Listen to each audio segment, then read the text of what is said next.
No, por supuesto que no, ni tampoco es como dice Cristina, ¿no? Volviendo a lo que discutían ustedes, esa discusión interesante con Willy,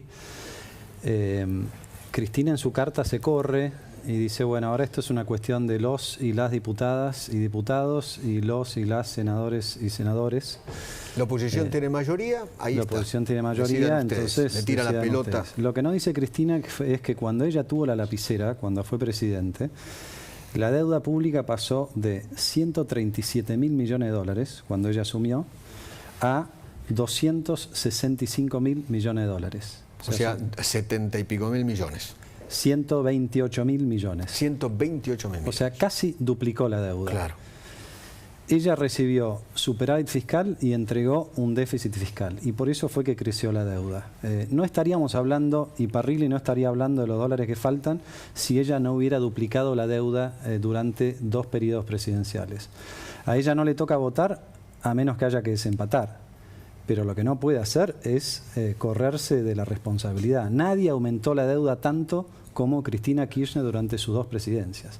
Y como bien decía Willy recién, durante su vicepresidencia, que es casi una presidencia, en 2 años ya lleva, en realidad son 40.000 millones de dólares, porque en esos 35.000 está el asiento contable que hicieron con los derechos especiales de giro que mandó el fondo, que los anotaron como un ingreso cuando no es un ingreso, ¿no? Entonces, Alberto Fernández, junto con Cristina, viene más o menos al mismo ritmo de 20.000 millones de dólares por año de incremento de la deuda. Entonces, el problema no es lo que dice Parrilli, el problema no es lo que dice Cristina, el problema es que ellos no se hacen cargo de el problema que dejaron ellos. Con la carta de Cristina o el documento de Cristina, ¿crees que va a haber acuerdo con el fondo o Cristina está diciendo no arreglen? Yo creo que Cristina se está corriendo, está dejándole la responsabilidad a Alberto y está dejando que la cosa fluya. Si lo firmás a riesgo del hambre del pueblo, que es en un momento de la carta. Creo que el último párrafo apunta a eso, pero en todo caso ella dice yo no voy a ser un obstáculo, ¿no? Cuando en realidad la propia ley que ellos aprobaron le exige al gobierno que una vez que tenga un acuerdo con el fondo, ese acuerdo sea ratificado por el Congreso de la Nación, ¿no? Claro. El artículo, no me acuerdo exactamente cómo es la redacción del artículo de la ley 27612, pero dice que cualquier programa con el Fondo Monetario Internacional que implique una modificación de la deuda tiene que ser aprobado por el Congreso de la Nación. Entonces, ¿los pasos cuáles son? El Poder Ejecutivo tiene que tener una conversación con el fondo. Pasaron 2 años y todavía no llegaron ni siquiera a un preacuerdo. El fondo lo que pide es que Argentina tenga un programa, que es lo que cualquier país tendría que tener de todos modos. Guzmán estuvo 2 años arrastrando los pies sin un programa. Las consecuencias en Argentina son muy claras, ¿no? Aumentó la pobreza, aumentó la inflación, cayó la actividad económica, aumentó el desempleo, todo lo que ya sabemos. Las consecuencias hacia afuera habría que explicárselas a Parrilli, porque si ellos hubieran acordado con el fondo 2 años atrás o 1 año y medio atrás, hoy el Banco Central tendría 6.000 millones de dólares más de reservas, Eduardo. Para el fondo es fantástico decir, bueno, ustedes pónganse de acuerdo, mientras tanto yo sigo cobrando. Ahora en diciembre el fondo va a cobrar otros 2.000 millones de dólares. ¿Lo va a cobrar? Sí, obvio que los va a cobrar. Los va a cobrar. ¿Usted cree que Argentina va a pagar en diciembre? Bueno. ¿O va a defoltear en diciembre y arreglará en marzo? La verdad que no tiene mucho sentido defoltear en diciembre porque si Argentina defoltea, queda atrapado con esos derechos especiales de giro, porque no pagarle al fondo significa ponerse de punta con todos los miembros del Pero fondo. líquido, ¿cuánto tiene? 3.500 millones de dólares. Líquido tiene más que eso, lo que pasa es que después viene la discusión de los encajes, ¿no? O sea, dólares disponibles. Eso, disponible. Yo le llamo líquido, usted lo llama disponible. Sí, billete dólares, para... Lo que pasa es que además de dólares tiene oro, tiene derechos especiales de giro y tiene yuanes. Pero los dólares disponibles para intervenir son 1.500 millones de dólares. 1.500, nada más. Son 13.500 en total. Y los encajes, lo que ustedes hablaban hace un rato, son 12.000 millones. Entonces, el temor que tienen los ahorristas, infundados, como bien explicó Willy, pero, si se quiere, originados en la desconfianza que genera el gobierno, es que todos los ahorristas, Eduardo, saben que si depositaron dólares en un banco, la mayoría de esos dólares terminaron en el Banco Central. Entonces, si el Banco Central dice, yo no tengo dólares, la preocupación es genuina, a menos que ellos salgan a explicar. Por eso no lo que llama Willy el trote de hoy, no la corrida. Sí, de hoy gente hubo yendo a buscar esos 100 millones de hoy dólares. hubo un susto, los bancos se preocuparon y le pidieron efectivo al Banco Central de sus propias cuentas para tener disponibles dólares, pero esos dólares están, o sea, los bancos tienen... Eso el Banco Central no lo puede tocar, ¿no? No lo debe El tocar. ahorro en dólares de los argentinos es intocable. No lo debe tocar, no lo debe tocar. No lo debe. No lo debe tocar. Pero lo puede. Y bueno, eso dependerá de lo que quieran hacer, pero no lo debe tocar. La regulación lo que dice es que los bancos hoy hay, para explicar los números, Eduardo, hay 15.000 millones de dólares aproximadamente de depósitos en moneda extranjera en el sistema local de argentinos que depositaron en el sistema local. Los bancos depositaron más o menos 12.000 millones de esos dólares en el Banco Central y tienen más de 3.000 millones de dólares en efectivo en sus propios cofres. O sea, los bancos tienen más dólares de los que depositaron. O sea, si los la gente fuera mañana, pasado y pasado, están a buscar todos los sus dólares disponibles. Están en el banco. Están en el banco. No están en el Banco Central. Están en el banco. En los cofres. No, en los cofres de los bancos hay 3.000 y pico de millones. Por eso. Sí. Y en el Banco Central están depositados los otros 12.000 millones. Ok. ¿Sí? Por eso, por una regulación del Banco Central. Exacto. Entonces, están los dólares, pero también es cierto que el Banco Central tiene que garantizar que las reservas no van a caer debajo de ese nivel, ¿no? Entonces, cuando salen con esta regulación de las tarjetas de crédito, la gente se asusta, lógicamente, ¿no? ¿Eso qué es? ¿Un mamarracho? ¿Qué es un gran mamarracho. Yo pensaba hace un rato, antes de salir al aire, Eduardo, ¿te acordás?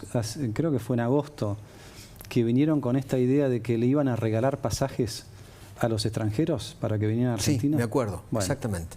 O sea, el mismo gobierno que pensaba regalarle pasajes a los extranjeros, a los locales le dice no. Si ya usted, me había olvidado de eso. Bueno, si usted lo quiere comprar en cuotas, no lo compre.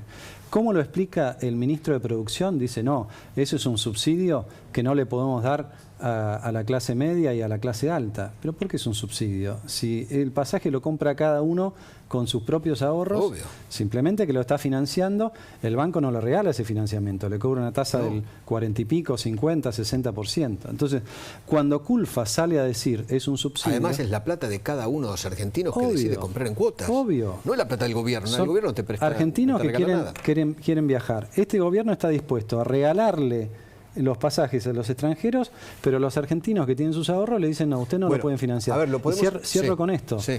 Al impedir que los argentinos accedan a un régimen de cuotas para viajar al exterior, lo que logran es que los únicos que pueden viajar afuera son los que tienen los ahorros ya disponibles. Claro. Son los más pudientes, no los menos pudientes. Entonces, la reflexión y la conclusión y la moraleja, ¿cuál es, Eduardo? Siempre que hay un cepo, hay arbitrariedades, y cuando a ese cepo le agregás otro cepo y otro cepo y otro cepo, al final el pato de la boda lo terminan pagando los que menos tienen, se aprovechan los que más tienen. Es la historia de Argentina de los últimos 50 años, ¿no? A ver, recordemos esta frase, dale. En general, la gente que viaja al exterior, ninguno es pobre. La clase media hoy tiene un montón de opciones de veraneo en el país, tiene incluso mecanismos de promoción como el previaje. O sea, lo que estamos dando es un mensaje, digo, miren, tenemos un país que viene de una crisis tremenda, viene de una crisis de balance de divisas. Bueno, prioricemos lo hermoso que tenemos acá en Argentina, gastemos los dólares en lo que necesitamos realmente, que son que no nos falte ningún insumo relevante, y el que quiere ir al exterior se puede ir. A ver, no estamos impidiendo que la gente viaje al exterior. Ese es el concepto. Nosotros no te prohibimos que vos vayas al exterior. El concepto es cuando tenés una maraña de regulaciones absurdas, entonces empezás a tener el problema de que, bueno, ¿para qué uso los dólares? ¿No? Los dólares que de vuelta tampoco es que crecieron en el Banco Central, esos son dólares que vinieron de las exportaciones. Ahora, este mismo gobierno que le dice a los ahorristas de clase media, usted no puede comprar dólares para ir al exterior, le dice a los exportadores de carne, usted no puede exportar carne. Gracias a esa regla hay 100 millones de dólares por mes que se perdieron, ¿no? Es todo un absurdo cuando vos mirás. Al final de cuentas bueno, es la sábana corta, ¿no? Sí. Porque ¿Qué son los funciona. 1.900 puntos estos famosos del riesgo país? Bueno, es un ¿Qué significa este número hoy? Significa que Argentina no tiene crédito en el mercado internacional, significa que la negociación de Guzmán fue un gran fracaso porque no logró restaurar ese crédito y porque Argentina, más allá de que pateó hacia adelante algunos vencimientos, no ofició ninguna quita y entonces los intereses de estos bonos empiezan a vencer casualmente, Eduardo, a partir de enero. En enero hay que hacer un pago de 700 millones de dólares correspondientes a la reestructuración o los nuevos bonos que Guzmán dijo que era un gran éxito, pero para los cuales no tiene acceso al crédito para renovar. Entonces yo te dije antes que había 1.500 millones de dólares disponibles. Bueno, en enero hay que pagarle 700 millones a los bonistas que entraron al canje, que para el gobierno fue un exitazo, ¿no? Entonces todo esto te va indicando que la consecuencia de no tener un programa es básicamente esto, es creer que durante meses, trimestres, años vos podrías engañar la realidad y hacer de cuenta que podía funcionar con este sistema.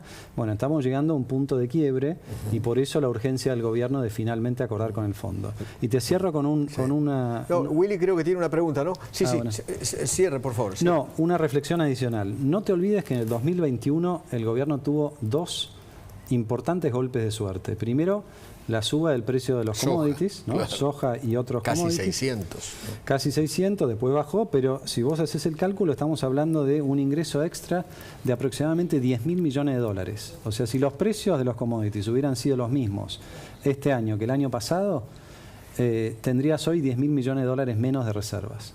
Y lo mismo los 4.000 y pico del Fondo Monetario Internacional. Ahora, en un año en que tuviste esas dos loterías que te llevaste, estás igual que antes. O sea, se fueron esos 15.000 millones de dólares a pesar de todos los cepos. Este es un gobierno que asumió criticando al gobierno anterior por la fuga. La fuga. Era la palabra clave de crisis, la fuga. Bueno, antes de las elecciones se patinaron 2.500 millones de dólares para contener el contado con liqui para que no se note que faltaban dólares. Yo le diría a Parrilli, ustedes se gastaron 2.500 millones de dólares para tratar de llegar bien a las elecciones, ¿no? Entonces, es todo un sinsentido y es todo fake news y como decían ustedes al principio, es muy difícil creerle a un gobierno. Fíjate un ejemplo más contundente que este. El gobierno perdió por 8 puntos las elecciones y salió a explicarle al pueblo que había ganado y salió a festejarlo. Entonces, ¿quién le puede creer? Seguro. Gracias por venir, Alfonso. ¿No hay una pregunta de Willy? Sí, Willy. Alfonso, cortita, ¿te parece que llegan a marzo, que pasan el verano sin devaluar? Yo creo que depende mucho de qué hagan con el Fondo Monetario y depende de si revierten esta situación de bajísima credibilidad, ¿no? Por supuesto que depende exclusivamente de ellos y de que puedan poner sobre la mesa un programa que sea confiable, no para el Fondo Monetario, para los argentinos. Los argentinos son los que perdieron la confianza en este gobierno por el manejo de la pandemia, por la foto de Olivos, porque decían una cosa y después hacían otra, ¿no? Y la consecuencia de eso es que los argentinos no le creen al responsable, a las autoridades monetarias, por eso no le creen al signo monetario que es el peso y por eso el salvavidas de siempre es comprar dólares. Los dólares son escasos, depende del gobierno recrear las condiciones. Ahora, yo uso mucho esta imagen, Willy. Están como colgados del travesaño tratando de que no se vayan los pocos dólares que hay. Cuando en realidad lo que habría que hacer es lo contrario, es estimular todos los dólares que podrían entrar por exportaciones, por interés en muchos sectores que ofrece Argentina hoy un buen precio de entrada, que no están entrando esos dólares